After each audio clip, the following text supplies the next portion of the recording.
Good. So let's make a start then. So welcome to FAQs Live. My name's Duncan. Very much looking forward to talking with Michael over the next hour about some topics around SAFe and especially SAFe for ambitious small to medium enterprises. This is part 2 of the session. So we sort of talked about a few topics last time.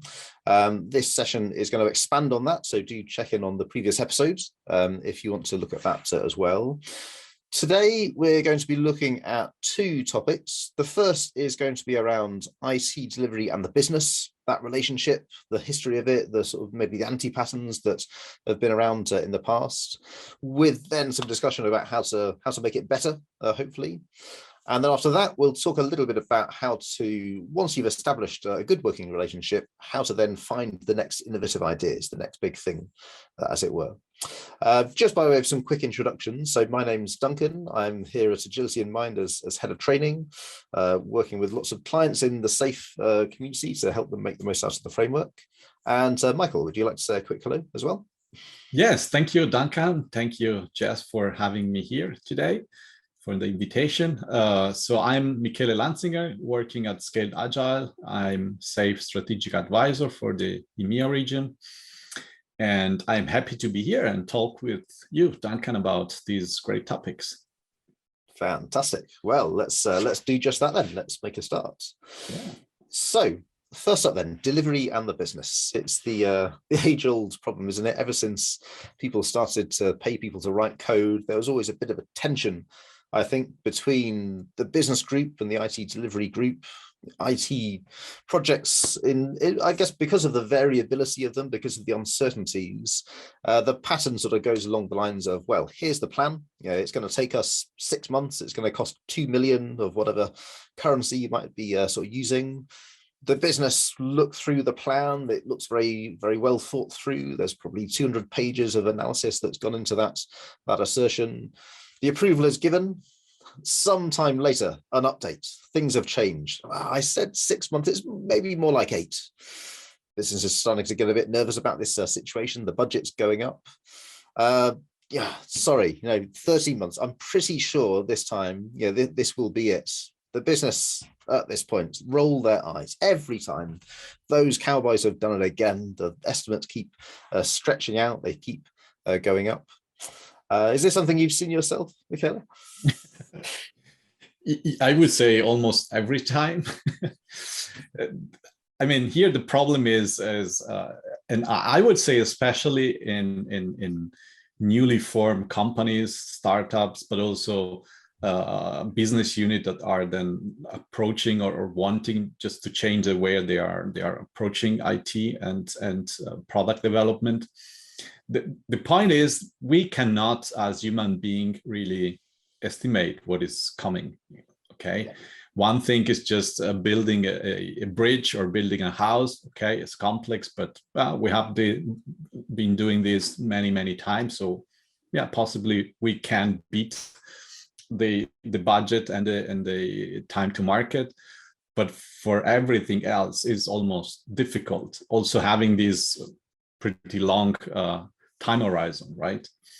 So in my experience, is the very first question is about alignment, and is about who is actually consuming what, right?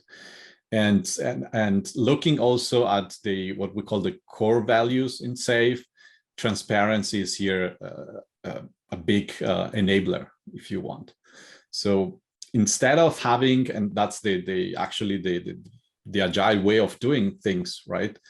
So having these continuous check points, these continuous and iterative way of delivering the value to the ones who are consuming them, is just enabling us to be aware of, are we on track? Are we going to need more time, or are we going to need more money?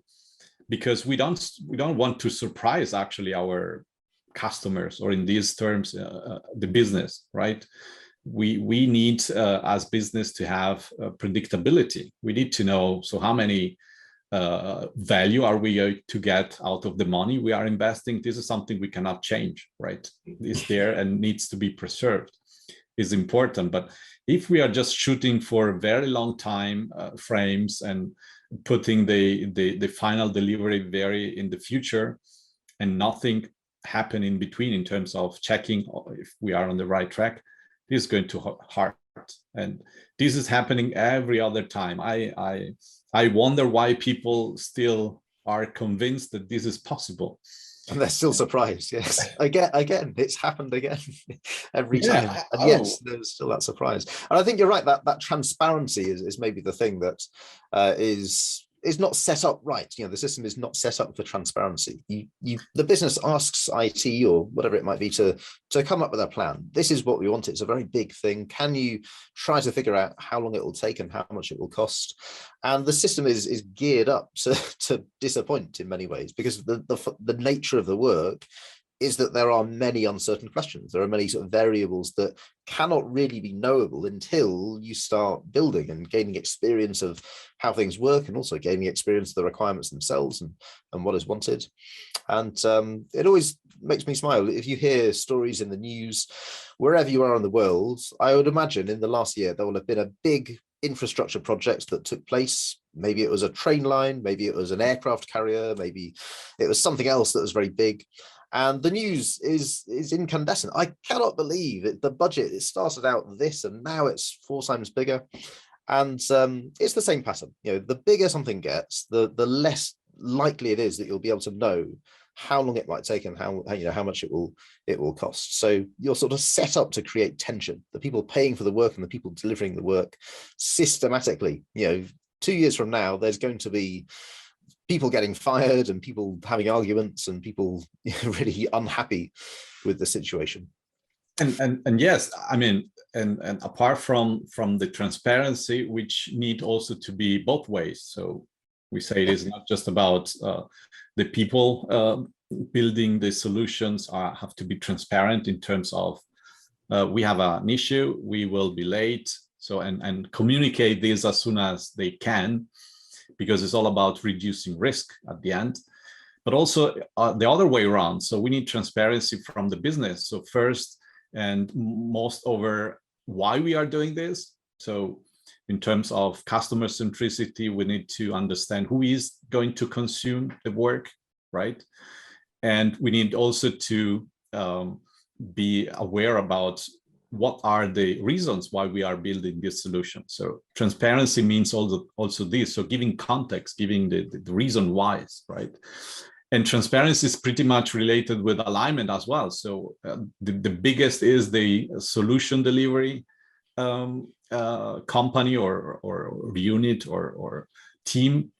The more important is going to be this alignment part, right? So that everybody is just going in the same direction, or at least we know everybody is working on the right things, which is taking me to the other dimension. So the one, as we say, so we need to really identify, and this is why we in SAFe, we adopt also the lean thinking. So who is the customer? What's the problem we are trying to solve with the new solution, right? But it's also about prioritizing what needs to be done first. And this is also colliding with the idea of projects, right? Because a project is just, we want to finish every single task that has been assigned to us, no matters if this is delivering value or not. So in Agile, what we do, we focus really on the most valuable things. And then as you were displaying in your slides, it could be that one epic or one single feature is not finished because others are more important, is all time bound, right? And we were talking about risk reduction. Risk reduction means also we know we have a deadline to beat.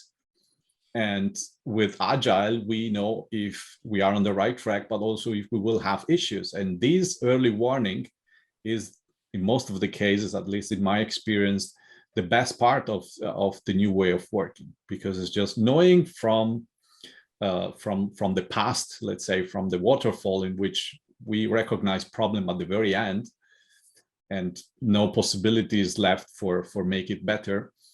In Agile, we have these continuous check-in, we have these continual learnings, And so we can react much promptly, right? So this is all about what we call the business agility itself. So if you have an organization that can adapt and looking really into what does it matter now, and not looking into sunk cost, that's a huge added value in all the process. Yeah, absolutely. So that sort of leads us on to the, I guess, the alternative to this. So this is the way that it was in the 1980s, 1990s, probably still today in many organizations, that sort of classic us and them sort of mentality. Shifting the system to something a little bit more like maybe the way that it's outlined in SAFe, or maybe something similar, where ultimately you have an open-ended funding stream. There are no big heavyweight startup costs. There is not necessarily a need to produce a 300-page document in order to secure annual funding or funding for a large set of capital investment that you're sort of looking through. Rather, you're funding value streams, and you're putting people accountable for those value streams in the form of SAFe as the product manager, perhaps, or somebody in a similar sort of type of role. And these are then maybe periodically reviewed. So as things change, as things evolve, there is the possibility of adjusting the strategy. If strategic objectives shift, if objectives move from here to there, there are those checks and balances. There is that possibility to review. But I guess one of the immediate implications of that is that, as you say, if you're having a feature which you think is going to be delivered by a certain time and it gets pushed back, if it gets delayed, you can simply adjust the plan with regards to other features, rather than having to adjust the funding or reapply for funding, or go to the sort of the trouble of sort of raising change requests or things like that. There's accountability, and as you say, I think checking in regularly, having regular reviews every couple of weeks, or regular sort of formal reviews every sort of PI or things like that. It's not a free lunch. It's not give us all the money and do whatever you like with it. There's got to be some accountability there. But it's a question of setting the system up to enable collaboration. I think expectation setting as well. I think a system like this has very different expectations to that which might be more appropriate for more understandable, more knowable work. I mean, think of it by contrast. If you were to commission a workman to do some work on your house, I want to build an extension, I want to build a new kitchen or this or that, you would want a quote. You would want, before the work started, you would want that workman to say, yes, it's going to cost 10,000 of your local currency. On that basis, you would say, yes, okay, in that case, I'll give the go ahead. And that's achievable in a situation where it's a few weeks' work, the variables are known, the materials are costed up. It's quite possible for that relationship to exist. And if something terrible goes wrong, there might be some clause that says this is what we'll do. But broadly speaking, that you're setting yourself up for success. Having a plan for that type of work makes more sense. But if you try to do that with anything other than roughly £1 million UK worth of budget, somewhere around that sort of level, you're setting yourself up for failure. So this is a more, I guess, a more reasonable way of doing it. It's a way that the business understands that this is a plan and this is a forecast, and we'll have the ability to collaborate as we go through. And there are very sort of clear outcomes. There are perhaps some very clear objectives and sort of business objectives that you're sort of working towards. But there's no expectation that 18 months from now, here is a list of 300 things that you're going to get. That's not how the system is set up from the off, which hopefully you would say is a little bit more transparent. Yeah, and there are many implications with this as well. So the first one is we also need to not just change the way we are organized. So in terms of what you say, not around project, but around products, right?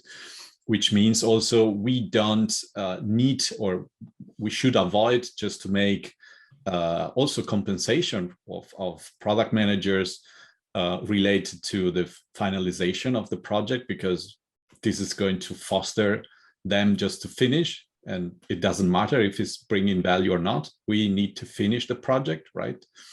To this shift in which we are just slicing our project with, we call then epic in SAFe, in smaller chunks, so features. And so we are able not just to having these feature moving faster through the system, which is one of the results, but it's also pretty easier to first understand what is in there because they are smaller, how much time and effort are related to that, as you mentioned.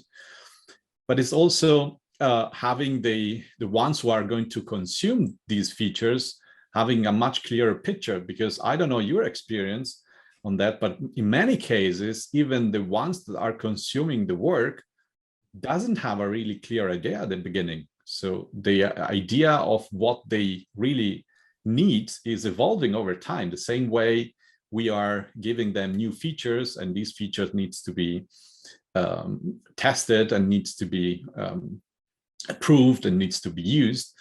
And then we get feedback out of this. And this is then closing the cycle, because this is also bringing these people up to, oh, actually, we didn't consider this and we didn't consider that. And possibly what we were telling you a few months ago is not relevant anymore for whatever reason. So the market has changed, the priority from the business perspective has changed, or even our financial position has changed, right? So there are many factors, and these splitting in smaller chunks, and also from Epic to features, but also to user stories, is giving the possibility to have more interaction with the ones that are at the end consuming these work. So that there are many dimensions or many sides of the same cube. Yeah. Absolutely. And I guess the bigger you get, the more likely it is that things are likely to change. The more likely it is that you won't really understand the requirements in detail before you get it. So more the need to have that ability to review and to, as you say, to adapt if necessary. Yeah, also because you have a lot of stakeholders. I mean, it's not the same being in a startup, if you want, in which possibly the leadership is made out of 2-3 guys that were just having a great idea. So in this case is I wouldn't say easy, but is more easy than having a big business unit in a international company in which the number of stakeholders is probably 30, 40, or even 50. So you need first to understand not just what are the priorities for every one of these, but you also have to have the ability to bring them together, right? And that's possibly the most difficult part. So yeah. we come back to what we said before. So transparency, but also much more important, the alignment stuff. Yeah, I think you're absolutely right. So I guess transparency and alignment is, the budgets and the allocation of resources is a significant part of that. So if that can be clear, if that can be understood and maybe debated perhaps a little bit, but ultimately agreed and aligned upon by all involved, that's another sort of win to sort of try to engage that sort of collaboration and break that mistrust that might have been there in the past. Good. Okay, Jess, do we have any questions in the Q&A so far? Yeah, we have one. They are asking, what system replaces the traditional RAG status reporting for traditional projects? Interesting. Yeah. Yeah, it's a very good question, because actually and possibly not every single environment or every single situation is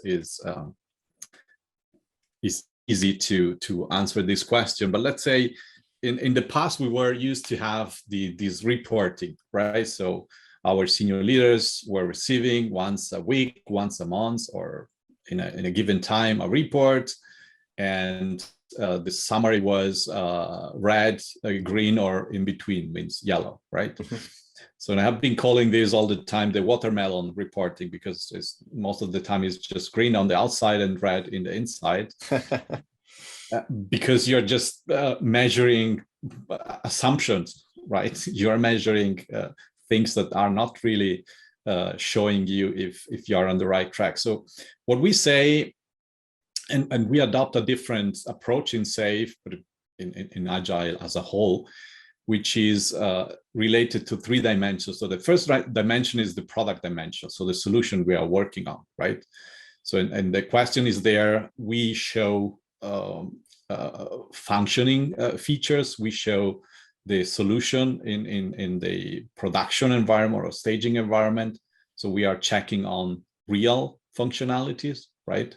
If we are talking about a simple software, but if we are talking about hardware, it's exactly the same. So how are we progressing towards the solution. Then the progress itself. So we have given objectives we want to achieve, right? And we need also to measure how are we progressing on that. So are we an old CEO in one of the companies I was working with said, every road looks good to the teams that are implementing solution. We just need to understand if we want to go to Rome or we want to go to Paris, right? So this progress means, are we going to Paris, which is the city we want to visit, right? And the third dimension is also about the process. So are we fit for purpose? So do we have the right mechanism in place, and do we have the right practices in place that will, so to speak, enable us to progress and to deliver that solution that we are actually shooting for? So these three dimensions are pretty important. And if you want, I would also add which is more orthogonal dimension, which is the quality, right? So quality also needs to be there because otherwise our system won't be stable, because we will need to rework stuff that are coming back. We in Italy, we say bad work is coming always back, right? And the implication of this is, if we don't have a stable system, this system won't be predictable. And this is coming back to what we said before. Business needs to be predictable, or better say, we solution builders needs to be predictable towards what the business can expect and can plan on top of, right? Yeah, absolutely. I think what you measure is so important, isn't it? I think, as you say, if you're measuring a kind of a red, amber, green status, that's the thing that gets the attention. I don't know. I remember sitting in some sort of, monthly project management catch-ups, maybe sort of 15 years ago, where everybody would be asked, "What's your status? Is it red, amber, green?" And you never wanted to say red, because then you'd get no end of hassle. Your life over the next week would just be, get it back to green, get it back to green. You kind of didn't want to say green either, because then if things go wrong later, it looks as if you didn't know what you were talking about. So everybody says amber, we got some issues, this is what we're doing.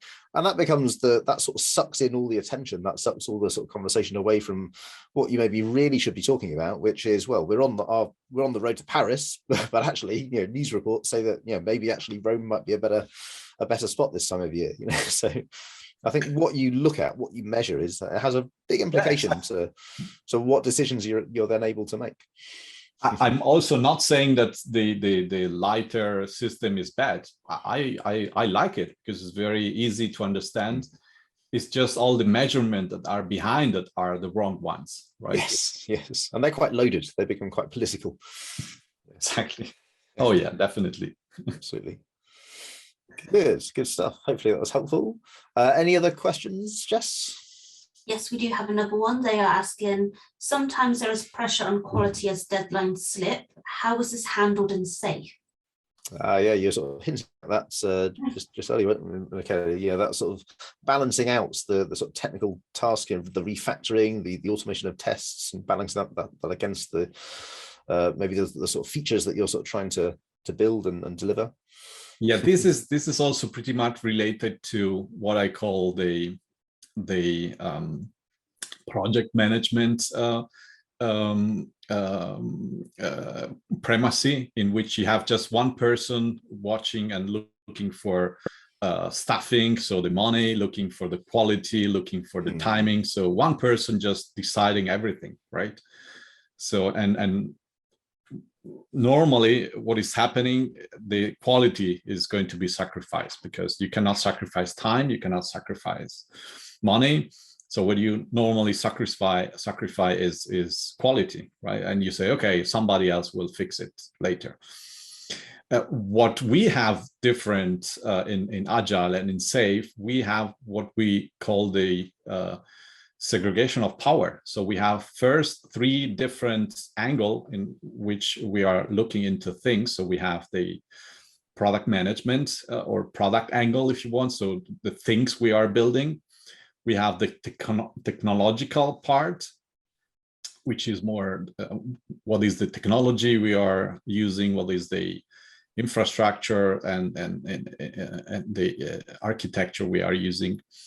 But then we have the third one, which is pretty much related with the process, with the way of working, the way the people are interacting to each other. So, and if we then look into all the dimension, and quality is one of them, we have to be sure that we are progressing on quality on the same time. But this is allowed by this segregation of power first, because as we know in democracy, so every single power is watching the other two, right? So this is also kind of a balance in there. But there are also plenty of mechanisms in Agile and in SAFe just to make this happen. So if you think about the definition of done, right? So we are looking into what we were able to deliver at the end of every iteration, but also at the end of every PI, and the quality is embedded in there. So if there is no test, or if there is no test acceptance on a single increment, if there is no documentation, if there is no whatever it needs to be considered as finished, then we don't accept it. And if it is not accepted, it's not done. And if it's not done, is just in the backlog, right?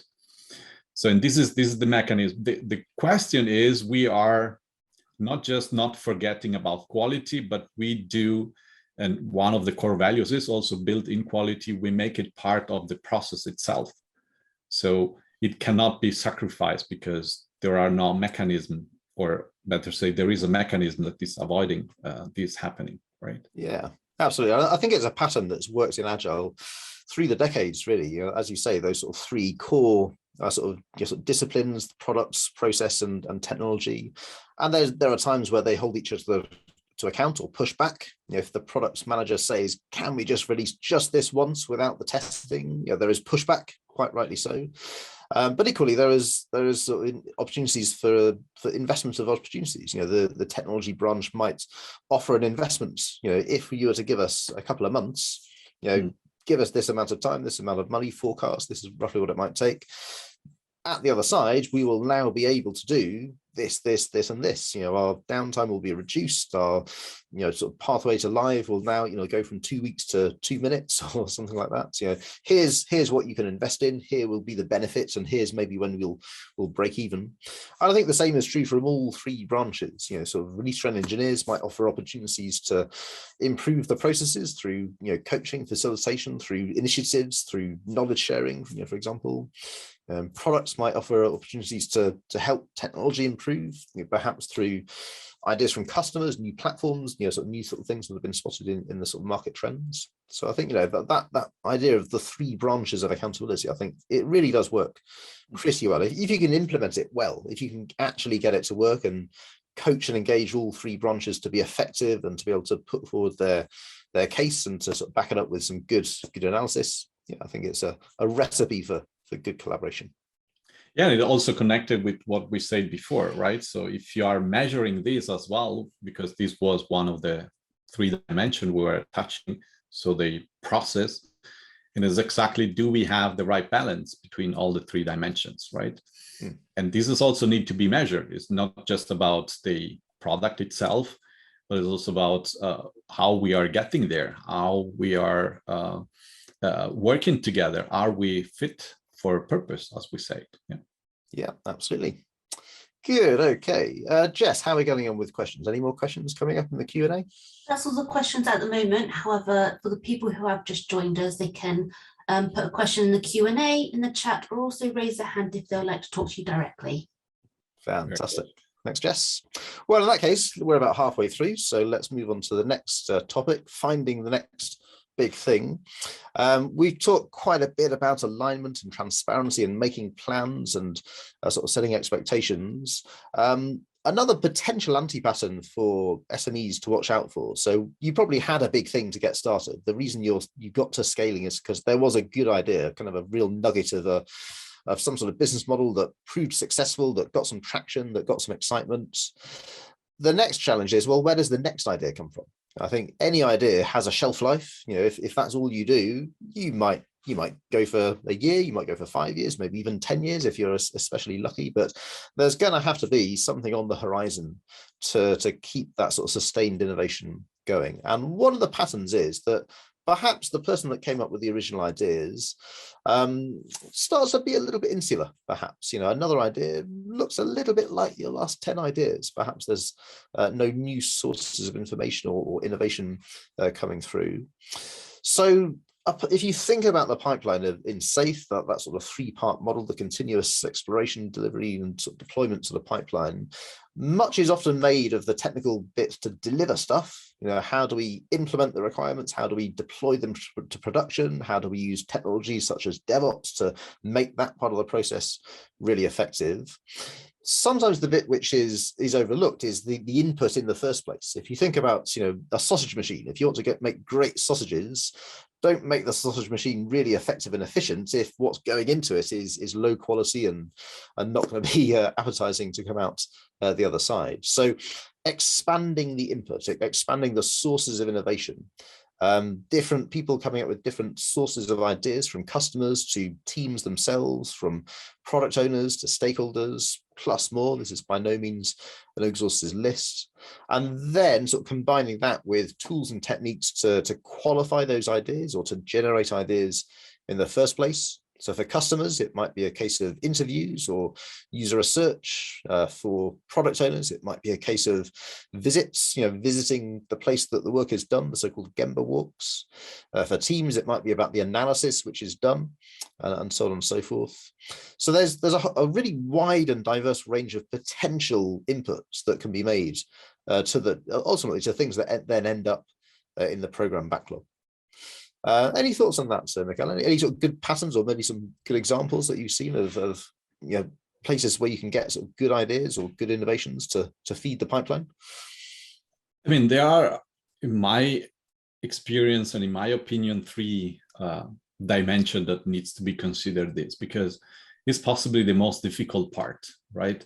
We know when we have features and these features are prioritized, then the execution part, I mean, it's not easy, but we know how to do that, right? So we know how to split features into stories, and we know out of the years and years of experience working in an agile way, this is, let's say, not easy, but it's doable. But most of the time, it's difficult to get to answer the question: are we working on the right stuff, right? How can we assure that we will serve and we will have an answer to the problems the person or the people that are consuming our work are shooting for? And this question is pretty much related, at least as I said in my experience, with 3 dimensions. The first one is, do we have the right people?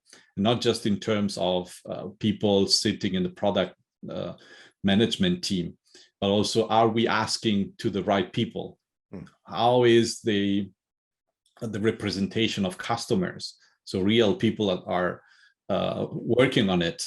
How is the relation or between customers and stakeholder? Because sometimes it's not the same, right? So the first dimension is, we have the right people involved. The second one is the process. So how are we able today to gather all these information from the people and make them into a consumable, let's say, process? So how are we coming from all these conversations with customers, with the product owners of the teams, with all the stakeholders, from these conversations to features? So what is in between? Because one thing is, do we have just one product manager and he's know everything and this is easy? And what's about, I was working with the German railways, and in some cases for a single hour, we had more than 60 stakeholders. You can imagine the amount of work you need to just recognize all the good parts of the conversation between the lines. So between all the conversation you might have with all your stakeholders, right?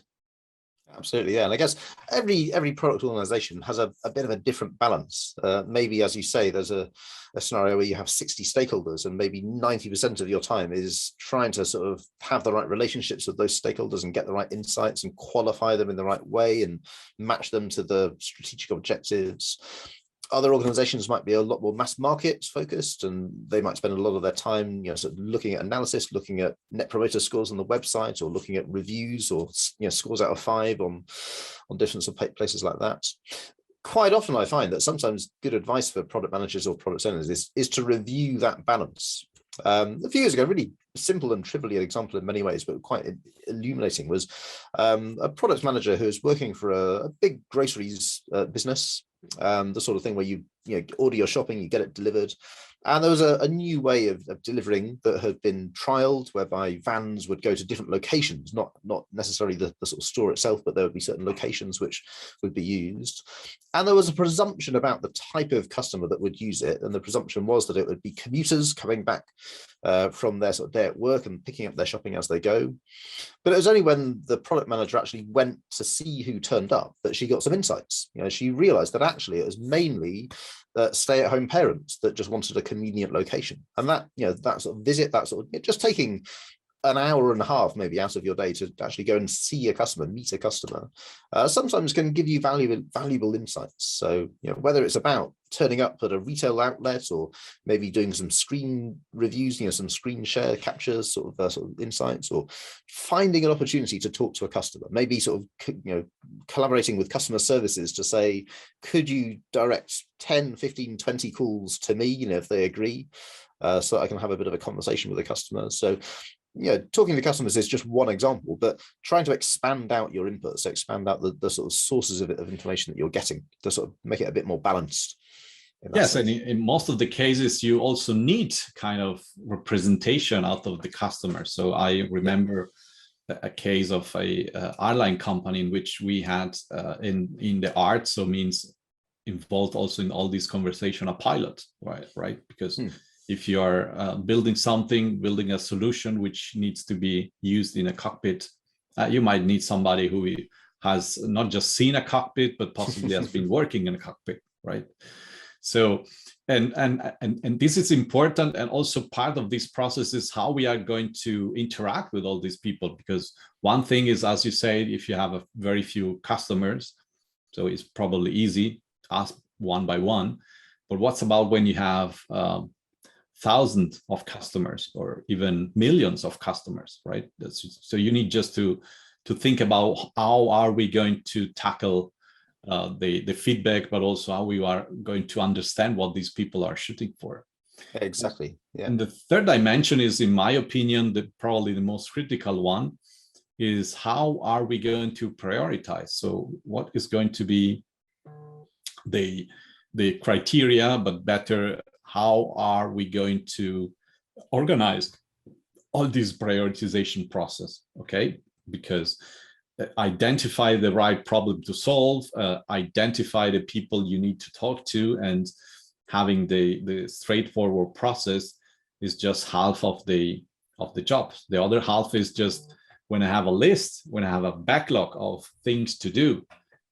So where to start, and what are we going to start with, and what is going to follow, and also having the right process in place in which we will do this continuously. It's not just about doing at the beginning and then following the priority list. Is also about when new stuff is coming in, when things are changing, when the environment is changing. Do we have the right process to be able to think about the prioritization and make just another one, make this pivoting, what we were talking also last time, right? I think this is the very first, the third element, as I said, but in my experience, probably the most critical one. Absolutely, yeah. I think what you're essentially trying to do is, if you think about your entire pipeline as being a system with certain characteristics, many people these days are talking about product as being quite a probabilistic game. The talk of thinking in bets and thinking about, well, I think this is true and I need to sort of validate the hypothesis later on. Various different approaches and different sort of ways of doing it. But essentially, there's no way to really tell whether any of the features on this program backlog are going to be as successful as you hope they will be. So the goal then is to improve your odds, to improve the likelihood and the efficiency, I guess, of the return on investment that comes through. One simple thing that you can do then is to run experiments, maybe not for every single item in the program backlog, but if, for example, a feature would have taken, a team 3 months to build at a cost of, several hundreds or maybe even into the millions of whatever currency you're sort of working with, if there's the possibility of gaining some leading indicators via an experiment, maybe a pre-registration page, or maybe something that says, click here if you're interested, register your interest, something like that, or whatever it might be, even sort of simple A/B testing in that sort of regard. That again is, as you say, the importance is to have a good system for prioritizing this backlog. So running a few experiments as a part of the process can help. They can sort of help smooth the efficiency of that end-to-end pipeline. Yeah, possibly here what you also need to consider is how much capacity or how much time do we have for just running these experiments, because one thing is also working on new features, right? And doing experiment is embedded to this part, but it's not everything, right? So we have also features, especially in the safe environment, in which we are just we already checked on the minimum viable product, and we are just building up on this. So how much capacity do we have? But also being conscious that we are not just there for providing new solutions, we are also there to providing support to the existing solutions. And it's also important to make this transparent. Again, we come back to that. So how much capacity do we have actually for run experiments? Because in some cases, and if you extend this on also the horizon we have in terms of investing in future next generation product, or even in a startup way in the next generations, is also do we have the capacity for doing this? And in some organization you realize, actually we do not have that capacity, because 100% of our capacity is already spent in building the features after validating the MVP and keeping the lights on, so supporting, maintaining. So we don't have any capacity. So sometimes having this early conversation around experiment has also to involve these dimensions. So do we have time for this? Absolutely, yeah. And I guess painting a picture of the resource allocation and maybe the consequences of a failure to invest. So if as you say, you're maxed out capacity to keep the lights on for your BAU, your sort of mainstream sort of part of the products, that essentially implies that at some point in the future, might be a year, might be 3 years, might be 5 years, 10 if you're really lucky, then things are going to fizzle out and you won't have the business model that you have now. So that sort of necessity of investing in experiments, I think in a balanced way, as you say, so sometimes you can get a bit carried away with experiments and do too much of it, so that you're imbalanced, you're sort of taking too many wild punts. But yeah, I agree. I think the horizon model, the horizon sort of budgeting, how much are we going to allocate to H1, H2, H3, mapping that out, being transparent about it. I think there's a theme that's cropping up here, isn't there? Sort of transparency and alignment. I think it's a good example of how, if it's working well, the product function in SAFe can make a business case to the business, to the sponsors and stakeholders and executives, to sort of talk about how to allocate the resources effectively. And if there's a gap of resources, maybe to make a business case for some fairly substantial investments. We need to hire another 15 or 20 people in order that we're still around in 15 years' time. Also, because experiments are important, right? If you don't do that, we will never evolve. So we need to have this embedded in our process. And as you said, we need also to have not just the right people involved in this conversation. We need also to have enough people and enough resources to do this. So I was talking, we had our SAFe Summit last week, and in one of the coaching session I had with one of the attendees, we tackle on this, and we said we probably need also to adjust the way the product management, or if we have a solution trained solution management is working. But we have also this wonderful instrument, which is the program Kanban, right? In which we can make transparent everything. We can make transparent how many resources do we have. We can make transparent on which features are we actually working, and which of them are actually experiment and which are just building up and following the MVP. So, and organizing product management around this as a Kanban team is what I have been seeing many times, and it helps a lot because it's bring all, not just the product management and the product owners together. So knowing, of course, that product management is looking a little bit more outside, so towards stakeholders, customer, etc., and the product owners a little bit more to the teams, but they are at the end one team working together. So because the feedback we receive, and we know this as being in SAFe called continuous exploration, is not just about the inputs, but it's also about the inputs from the outside, let's say, but also about the inputs from the teams in terms of feasibility, in terms of stability, in terms of can we do this with the know-how we already have, right? And so having a process, so having a clear way of working also on the product management layers, and probably you will also have different stages. So you will have probably a core team and then an extended team, so involving the stakeholders or product management out of other trains. So this is important and needs to be addressed as well, needs to be organized. Yeah, absolutely. Good. We should probably make time for some questions. Jess, do we have any questions in the Q&A? We do. We've had a couple come through. How do you balance new features with technical enablers? Sorry, where do they fit in here? Yes, absolutely. We sort of touched on that in the last sort of section as well, that balancing out of new features with maybe sort of refactoring or the ability to automate your tests and deployments. So there is a mechanism in SAFe, isn't there, that explicitly sort of handles this, Michele, isn't there? How do you describe it? And this is, if you want, the always coming story as well, right? So of course, business is shooting for new features and do not want to invest in architecture or infrastructure. But if we are not considering these two dimensions, so we'll never be able to deliver that features, right?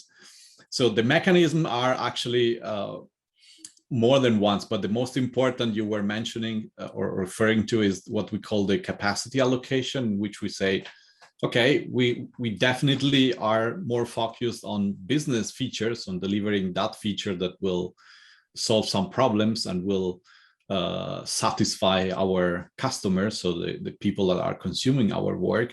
But for doing this, we probably need also to build our architectural runway, right? So being able to deliver fast is not just about the features we want to deliver, but also about, do we have a continuous delivery pipeline? Do we have DevOps mechanism in place? Are we going to be able to deploy every single day or even more often during the day? Do we have these in place? Because if not, also delivering features, business features, won't be possible, right? And so dedicating the right amount of time and efforts and money to building infrastructure and architecture is also vital for I would say even for the surviving of the company, because everything else is just building up technical debt. And as debt is, you will pay it sooner or later, right? So exactly that, yeah. And I think in SAFe, the mechanism of having it all in the same backlog is really effective, and at all different levels, you know, at a team level, at a Agile release train level, even sort of bigger if you sort of need to do that, sort of having those enablers alongside the features where you can make a business case for them in using similar terms to those that you might for features. So a feature might increase your user base by 5% if your hypothesis is correct. Yeah, maybe an enabler can reduce your operational costs by 5%. And if you can sort of frame it in similar terms. Of course, the whole art of ordering a backlog is that there are probably about at least a dozen different forms of value, before you even sort of delve into the more complex things. But if you can sort of have some way of balancing them out and having the equivalence, and as you say, if necessary, having capacity allocation. So you say, routinely, this is the amount of time we're going to spend investing in our platform. That can sort of help. Yeah, absolutely. At least it's enabling the right conversations, right? And we come also back to what we said at the beginning, this segregation of power. So we will have product management pushing possibly for new business features, but we will definitely have a system architect arguing around infrastructure enablers or architectural enablers, right? So we will have, let's say, the right amount of balance that will make sure that we will invest enough in enablers without having to sacrifice too much in business features. Yeah, absolutely. Good. Okay. Any other questions in the Q&A, Jess? Yeah. So how do you deal with different types of customers, e.g. the people who are using it versus the people who are paying for it? That's very, very interesting because, of course, we are talking all the time about who is consuming the work, but it's not as easy sometimes, because you could have a software which is designed for, I don't know, a type of people. I remember when I was working for a pharma logistic company, so all our system were the ones that were consumed, so to speak, by the pharmacist, right? So you build a cashier system which is designed for serve the process in the pharmacy. So, but are the same people that are going to pay for the product? Possibly not, because in this case, as the pharmacists were employees from the company directly, so the central function of the business was paying for that. So you have now two different customers, if you want. So the one that needs to be happy by using what you are building, but the other ones, they need to be happy when they pay for that. So, and the conversation are just different, right? So, and you have to involve them in this process of refining what you're going to work on. But it could be also even more difficult. You could have the customers or the users are different than the ones who are operating this. It could be also the case, right? So the problem or the challenge is here to really identify what is doing what in terms of consuming the work we are giving them, and also what are going to be the channel we will communicate with them and how we will going to interact with them, right? So how we are going to show them what we are doing, how we are going to get feedback from them, and how we are going to get feedback back to them why we are not implementing something now, because probably something else is more important, is more strategic relevant, right? So the more you add, the more you have different kind of customers, okay? The more difficult is going to be the process for what we call before, so coming from the ideas down to the features that are going to be implemented, right? Yeah, absolutely. And I guess one of the dangers here is that you can get yourself into a bit of a short-term benefit situation. So if there are different categories or different types of users or customers, and if separating the pharmacists that are actually using it day to day with the people that are in the procurement roles that are paying for it and assessing maybe you're bidding against 3 or 4 different sort of competitors, I think if you skip any of those types of customer, you're going to be in either short-term trouble because you won't get the contracts, or long-term trouble because the users will end up complaining about it and then you probably won't get the renewal. So you've got to sort of cover all the potential bases, which is tricky, and potentially your rivals might be taking more of a short-term view. They might get the contracts if you're sort of dedicating resources to really understanding what the customer actually wants. But I think this is one of those cases where if you do the right things tend to happen in the long run. Your reputation tends to sort of to precede you in that sort of sense. Good. Any other questions then, Jess? Any other questions coming through in the Q&A? They are all the questions that have come through so far. Great. Okay. Well, we're pretty much on time as well. So if any questions pop in the last few moments, Jess, I'm sure you'll let us know. But thank you very much for listening. I think there will be an email heading your way if you wouldn't mind just completing a little bit of feedback. We always like to see how these sessions are being useful to people. But thanks once again, Michele, for joining me today. It's a really interesting conversation. And thank you, Duncan, for having me here. Thank you, Jess. Great stuff. And I hope everybody found it useful. So thanks very much, and I'll see you for the next one. Yeah, thank you, and bye-bye.